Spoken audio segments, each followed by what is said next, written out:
அனைவருக்கும் வணக்கம். கும்பராசிக்காரர்களுக்கு தங்களுடைய வாழ்வில் ஏற்படக்கூடிய திருமண தடைகள் மற்றும் பல்வேறு விதமான சுப தடைகள் நீங்க நிச்சயமாக இந்த பங்குனி உத்திரம் வழிபாட்டை மேற்கொள்வதால் பல நன்மைகள் நிறைந்து கிடைப்பதற்கான வாய்ப்பும் யோகமும் உருவாகிறது. நடைபெறுகின்ற இந்த பங்குனி உத்திர தினத்தன்று கிரகநிலைகளின் அமைப்பு கும்பராசிக்காரர்களுக்கு எப்படி உள்ளது என்று ஆராய்ந்து பார்க்கும் போது முழு சுபகிரகமான குரு தைரியஸ்தானத்தில் இருக்கிறார். ராசியின் அதிபதியான சனி ஆட்சி பலம் பெற்று ஜென்ம ராசியில் அமர்ந்து இருக்கிறாருங்க. அவருடன் செவ்வாய் மற்றும் சுக்கிரன் போன்ற கிரகநிலைகள் வலுவாக வீற்றிருக்கின்றன. இந்த கிரகநிலைகளின் அமைப்பு பெரும்பாலும் சாதகமற்ற ஒரு அமைப்பாக தான் பார்க்கப்படுகிறது. அதே போன்று ராகு குடும்பஸ்தானத்திலும் கேது அஷ்டமஸ்தானத்திலும் அமர்ந்திருப்பது நிச்சயமாக கும்பராசிக்காரர்களுக்கு மிக பெரிய அளவில் சாதகமற்ற ஒரு அமைப்பாக இருந்தாலும் ஜென்ம ராசியில் செவ்வாய் மற்றும் சுக்கிரன் இணைந்திருப்பதால் சுக்கிர மங்கள யோகம் இந்த தருணத்தில் மிகவும் சிறப்பாக உண்டு. அதைவிட மிகவும் வலுவாக சூரியன் 2ஆம் இடமாகிய தனஸ்தானத்தில்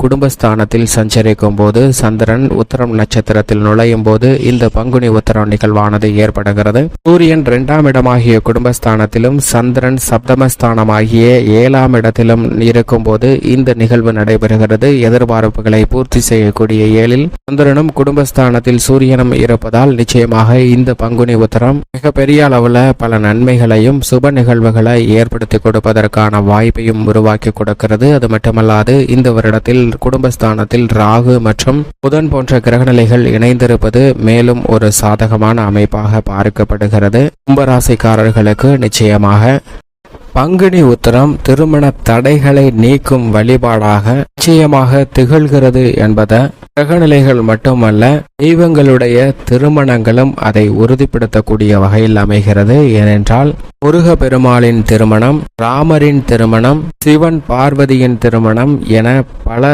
திருமணங்களை இந்த பங்குனி உத்திரம்தான் நிறைவேற்றியிருக்கிறது. எனவே பல்வேறு வகையில வாழ்வில் சந்திக்கக்கூடிய திருமண தடைகள் நீங்குவதற்கு மிக முக்கிய வழிபாடாக இந்த பங்குனி உத்திர வழிபாடு அமைந்துள்ளது. பொதுவாக மீன ராசியில் சூரியன் இருக்கும் போது உத்திர நட்சத்திரம் வரும் வேளையில் இந்த பங்குனி உத்திரமானது கொண்டாடப்படுகிறது.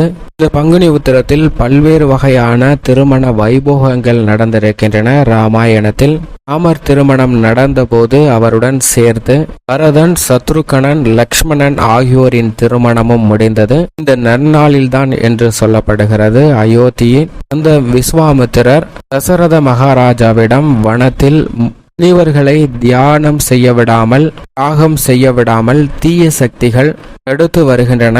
அவற்றை அழிப்பதற்காக தன்னுடன் ராமன் மற்றும் லக்ஷ்மணனை அனுப்பி வைக்க வேண்டும் என்று கேட்கிறார். தசரதனின் ஒப்புதல் வழங்கப்படுகிறது. இதை ஏற்று ராமர், லக்ஷ்மணர் இருவரும் சென்று அங்கு யாகத்திற்கு இடையூறாக இருந்த காடகை என்ற அரக்கியை அழித்தனர். பின்பு அங்கிருந்து புறப்பட்டு செல்லும் வழியில் புகலியின் சாபம் நீக்கினார் ராமர். பின்னர் அவர் ஜனகர் ஆட்சி செய்து வந்த மிதிலாபுரி நோக்கி சென்றார். நிலத்தை உழுதபோது பூமியில் புதைந்திருந்த பெட்டிக்குள் இருந்து கிடைத்த குழந்தையை ஜனகர் வளர்த்தார். அவருக்கு சீதை தேவி என்று பெயர் சூட்டி வளர்த்து வந்தார். அவருக்கு திருமண வைபோக ஏற்பாடு செய்யப்பட்டிருந்தது. அதற்கு போட்டியாக தன்னிடம் இருக்கும் சிவதனுசுவை வளைத்து நானேற்றி வெற்றி பெறும் ஆண்மகனுக்கு திருமணம் செய்து கொடுப்பேன் என்று ஜனகர் அறிவித்திருந்தார். அதன்படி மிதிலாபுரி வந்த ராமர் சிவதனுசை தன் புஜபலத்தால் வளைத்தது மட்டுமல்லாது அந்த வில்லை உடைக்கவும் செய்தார்.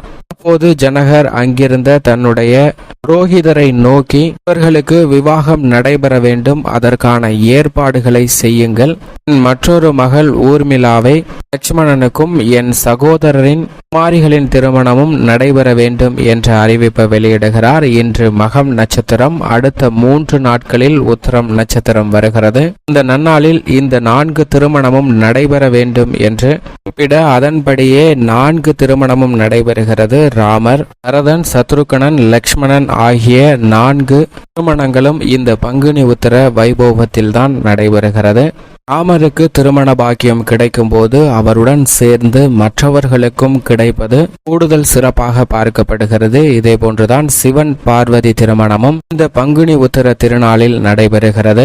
இதே போன்று முருகர் பெருமானின் கல்யாண திருவைபவமும் இந்த பங்குனி உத்திர தினத்தன்றுதான் நடைபெறுகிறது. முருக பெருமார் தேவர்களின் வேண்டுகோள் படி சூரபத்மனை வதம் செய்ததற்கு பிறகு முருகனின் அரிய செயலுக்காக தேவர்களின் துயரத்தை அவர் துடைத்தெறிந்த காரணத்தினாலும் தேவர்களின் தலைவனாகிய தேவேந்திரன் தன்னுடைய மகள் தெய்வானையை முருகப்பெருமாளுக்கு மனம் முடித்து கொடுத்தார். அப்படி மனம் முடித்து கொடுக்கக்கூடிய தினமானதுதான் இந்த பங்குனி உத்தரம். இதுபோன்று பல்வேறு வகையான திருமணங்கள் இந்த நாளில் நடைபெற்றுள்ளதுதான் சிறப்பு. தெய்வங்களுக்கு திருமண யோகம் நிறைந்து கிடைக்கக்கூடிய இந்த நாளில் சாதாரண மானுடராக இருக்கக்கூடியவர்கள் திருமணத்திற்காக வேண்டி வழிபாட்டை மேற்கொள்ளும் போது அவர்களுடைய வாழ்வில் இன்ப செய்தியாக இந்த திருமண வைபோகம் கிடைப்பதற்கான யோகம் உண்டு என்பதை இதுபோன்ற தெய்வீக வழிபாடுகள் உறுதிப்படுத்துகின்றன. அது மட்டுமல்லாது ஆண்டாள் திருமணமும் நடைபெற்றது இந்த பங்குனி உத்திரத்தில்தான். மேலும் கூடுதல் சிறப்பாக பார்க்கப்படுவது ஐயப்பன் அவதரித்ததும் இந்த நன்னாளில்தான்.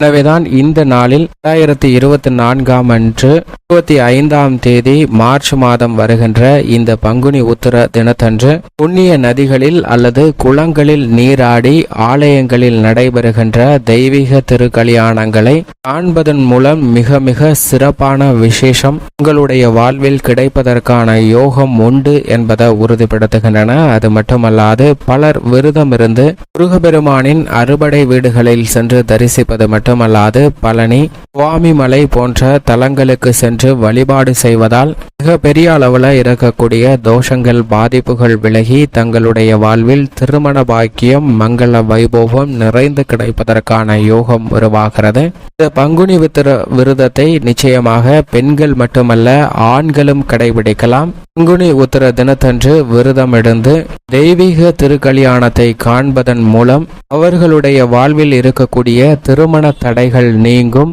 நல்ல வரன் கிடைத்து திருமண பாக்கியம் அமைவதற்கான யோகமும் காதல் திருமணம் செய்வதற்கான வாய்ப்பும் கிரகநிலைகளை உருவாக்கி கொடுக்கக்கூடிய ஒரு சூழ்நிலை நிச்சயமாக உருவாகும் என்பதை இந்த பங்குனி உத்திர வழிபாடானது மிக சிறப்பாக உறுதிப்படுத்துகிறது. மட்டுமல்லாது திருமணமாகி பல்வேறு வகையான கருத்து வேறுபாடுகளால் பிரிந்து சென்றவர்கள் கூட மீண்டும் தங்களுடைய திருமண பந்தத்தில் இணைந்து மகிழ்ச்சியாக வாழ்வதற்கான யோகமும் நிறைந்து கிடைக்கக்கூடிய ஒரு தருணமாக பார்க்கப்படுகிறது. எனவேதான் இந்த பங்குனி உத்திர வழிபாட்டை மிக சிறப்பாக மேற்கொண்டால் பல்வேறு வகையான திருமண தடைகள் மட்டுமல்ல வாழ்வில் ஏற்படக்கூடிய பல சுப தடைகள் விலகி மகிழ்ச்சி நிச்சயமாக கிடைக்கும் என்பதை கிரகநிலைகள் தெளிவாகவும் துல்லியமாகவும் உறுதிப்படுத்துகின்றன. எனவே இந்த பங்குனி உத்திரத்தன்று விரதமிருந்து வழிபாட்டை மேற்கொள்ளுங்கள். நிச்சயமாக தங்களுடைய வாழ்வில் எதிர்பார்க்கக்கூடிய பல சுப காரியங்கள் வெற்றிகரமாக கிடைக்கும்.